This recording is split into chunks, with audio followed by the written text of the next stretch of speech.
दिग्विजय सिंह के गुना से लोकसभा चुनाव लड़ने के बयान पर अब बीजेपी प्रदेश उपाध्यक्ष मुकेश चौधरी ने निशाना साधा। उन्होंने कहा है कि दिग्विजय सिंह का जो हश्र भोपाल में हुआ वही वहां भी होगा। हमारे यहाँ ग्वालियर में एक धरती पकड़ नाम के प्रत्याशी हुआ करते थे। वो हर चुनाव लड़ते थे और हारते थे। अब ये भी उसी पद्धति पर चल रहे हैं। भोपाल के मतदाताओं ने बुरी शिकस्त दी इनको। अब ये गुना से भी शिकस्त खाएंगे और उनकी हारना उनकी आदत में। हाथ के नेता हैं, लेकिन आई विल एडवाइज हिम, मैं उनको एक सलाह बिना मांगे दे रहा हूँ कि ही शुड कन्वर्ट हिमसेल्फ। वो अपने आप को जिस तरह से वो जाकिर नाइक से उनका नाम सम्मान पूर्वक लेते हैं और जो भावनाएं उनकी निकल के आती हैं अल्पसंख्यक समाज के प्रति, तो he should convert himself. It is in his blood कि वो सत्ता के लिए वो कुछ भी कर सकते हैं। वो कन्वर्ट कर सकते हैं, हिंदू को गाली दे सकते हैं, वो जाकिर नाइक की प्रशंसा कर सकते हैं, अतीक अहमद की प्रशंसा कर सकते हैं, वो जितने भी आतंकवादी उन सब की प्रशंसा कर सकते हैं, बशर्ते उनको इसमें वोटों का फायदा हो।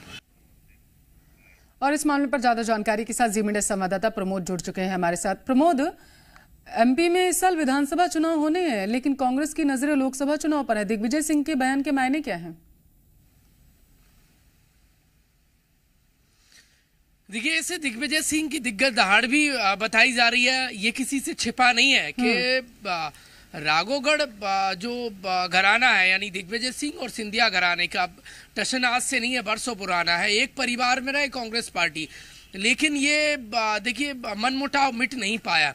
और अब जबकि ज्योतिरादित्य सिंधिया केंद्रीय मंत्री हैं, बीजेपी के बड़े नेता हैं, तो एक सवाल पूछा गया दूर 24 को लेकर, क्या दिग्विजय सिंह सिंधिया के सामने चुनाव लड़ने के लिए गुना से तैयार हैं? तो दिग्विजय सिंह ने बिल्कुल एकदम तपाक से हाँ कह दिया और कहा कि पार्टी ने भोपाल से कहा था तो भोपाल से चुनाव लड़े थे 19 में, और यदि पार्टी कहेगी तो गुना से भी तैयार है। लेकिन उन्होंने अपना घर इशारों में राघोगढ़ बता दिया। कुल मिलाकर भोपाल से दो हाथ करने के बाद अब गुना की तैयारी दिग्विजय सिंह ने ऐलान कर दिया। बीजेपी भड़क गई और बीजेपी ने तो देखिए दिग्विजय सिंह पर कई तरीके के आरोप मढ़ दिए। एक तो जाकिर नाइक का हितैषी बता दिया, दूसरा कह दिया कि नसीहत दे दी कि समाज के लिए वो दीमक है। कुल मिलाकर शाम होते होते एक नया सियासी विवाद खड़ा हो गया और वो इसलिए बीजेपी उस पर ऐतराज जता रही है क्योंकि दिग्विजय सिंह अब भोपाल की जगह एक सवाल के जवाब में गुना की तरफ मूव करते नजर आए 24 लोकसभा इलेक्शन को लेकर। लिहाजा देखने वाली बात ये होगी कि दिग्विजय सिंह भोपाल से लड़े, अब क्या गुना जाएंगे या फिर ये गुना जाने के लिए माहौल तैयार हो रहा है? नहीं तो भोपाल से जब चुनाव लड़े थे उस टाइम उनके सामने थी साध्वी प्रज्ञा, और बीजेपी तो कह रही है ना कि जो हश्र उनका भोपाल में हुआ था वही हश्र वहां होने वाला है। क्या वो इतिहास दोहराने वाले हैं? बीजेपी आरोप लगा रही है। प्रमोद,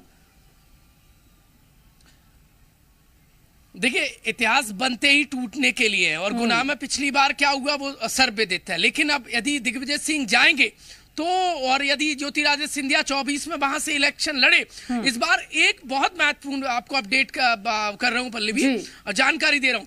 देखिए, दिग्विजय सिंह राज्यसभा सांसद हैं और ज्योतिरादित्य सिंधिया भी राज्यसभा है, तो क्या 24 में दोनों ही चुनाव लड़ेंगे या फिर ये महज माहौल बनाया जा रहा है?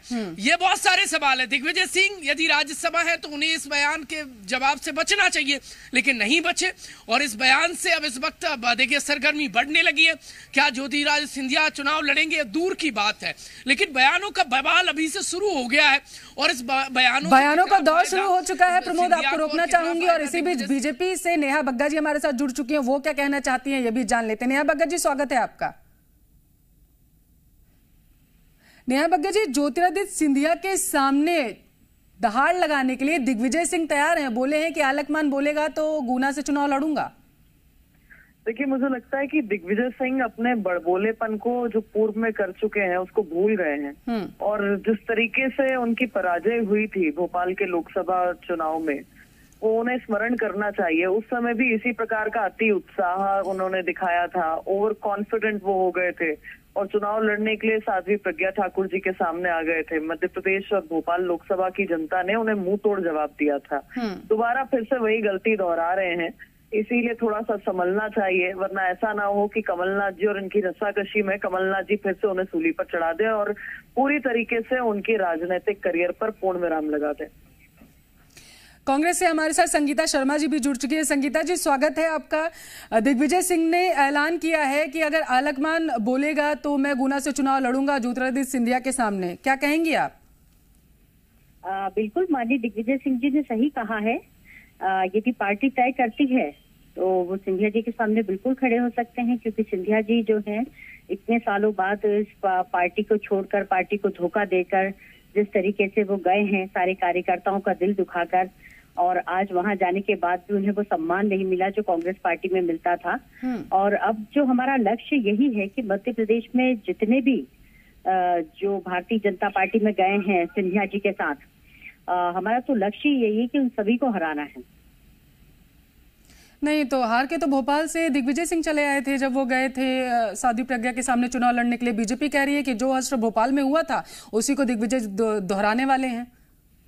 देखिए, हर बार एक जैसी स्थिति नहीं होती है, और कर्नाटक के चुनाव के बाद अब भाजपा को भी समझ लेना चाहिए कि जिस भगवाकरण के साथ वो चुनावी मैदान में उतरते हैं, विकास के नाम पर उतर के दिखाएं और फिर उन्हें जवाब मिलेगा जनता का। अब तो कर्नाटक की जनता ने बता ही दिया है उन्हें कि किस तरीके से बजरंगबली का नाम लेकर वोट दबाओ, ये कहकर प्रधानमंत्री जी ने जब ये कहा था तो जनता ने तो बजरंगबली का नाम लेकर कांग्रेस को जिताया। तो अब विकास की बात करें, इन्होंने मध्य प्रदेश में विकास यात्रा निकाली, तो विकास यात्रा का जो हश्र हुआ है, जनता ने पीछे पैर इनको लौटाया है। तो इन्हें ये भी पता चल गया कि 18 सालों में इन्होंने मध्य प्रदेश को कितना पिछड़ा दिया है, कितना आर्थिक रूप से कमजोर कर दिया है। युवा बेरोजगार घूम रहा है, किसान परेशान है। तो भारतीय जनता पार्टी ने जो मध्य प्रदेश में 18 सालों से कार्य किया है, उससे जनता खुश नहीं है। मध्य प्रदेश की जनता का विश्वास अब कमलनाथ जी पर है, कांग्रेस पर है। उन्होंने 15 महीने में देखा कि किस तरीके से मध्य प्रदेश में कमलनाथ जी ने कार्य किए थे, जो कहा था उसे पूरा किया था, जो वचन दिए थे उसे पूरा किया था। अब इन्होंने, शिवराज जी ने लगातार 18 सालों से केवल घोषणाएं की है, वो भी झूठी घोषणाएं की हैं। इन्होंने 2005 में कहा था कि मैं किसानों का 50,000 रुपए तक का कर्ज माफ कर दूंगा, ये आज तक नहीं कर पाए। 2023 आ गया। इन्होंने तो कई वादे किए थे जनता से, महिलाओं से। ठीक है, और दिग्विजय सिंह भी यही कुछ वादे करते हुए नजर आ रहे हैं। नेहा बग्गा जी, जवाब दीजिए। देखिए, मुझे लगता है अभी कर्नाटक पे अति उत्साहित हो रही थी संगीता जी, पर कर्नाटक की जनता सोच रही है कि वहां का अगला सचिन पायलट कौन होगा। कर्नाटक की जनता ने देख लिया है कि मैंडेट देकर जिसको लेकर आए, उसके आते ही, कांग्रेस के वहां सरकार बनाते ही किस प्रकार से पाकिस्तान जिंदाबाद के नारे लगने लग गए। जिहादी मानसिकता वाले दिग्विजय सिंह ने हिंदुओं को नीचा दिखाने के लिए उन्हें सनातन से ही अलग कर दिया। और ये वही दिग्विजय सिंह हैं जो इस प्रकार का पूरा नाटक करने के लिए कहीं मिर्ची लेकर आए थे तो कहीं कंप्यूटर लेकर आए थे। आपको याद होगा, वो मिर्ची भी भस्म हो गई और कंप्यूटर तो नष्ट हो गया। जिस प्रकार की परिस्थिति दिग्विजय सिंह के शासनकाल में मध्य प्रदेश की रही है, जिस तरीके से मध्य प्रदेश एक बीमारू राज्य की तरह उसकी पहचान बनी थी, जिस तरीके से दिग्विजय सिंह के शासन में कानून व्यवस्था तितर बितर थी, सड़क नहीं, बिजली नहीं, पानी नहीं और शिक्षा की कोई व्यवस्था नहीं, मुझे लगता है ये दिग्विजय सिंह अपने बड़बोलेपन से बाज आ जाएं। मैं पूर्व में जो मैंने कहा फिर से दोहरा देती हूँ। ठीक है, ये देखने वाली बात होगी कि बड़बोलेपन में आकर के दिग्विजय सिंह ने यह बयान दिया है 2024 में लोकसभा चुनाव है तो सिंधिया के सामने लड़ने का, या फिर सिंधिया और दिग्विजय सिंह की टक्कर होने वाली है। बहुत बहुत शुक्रिया आप दोनों मेहमानों का इस मुद्दे पर चर्चा करने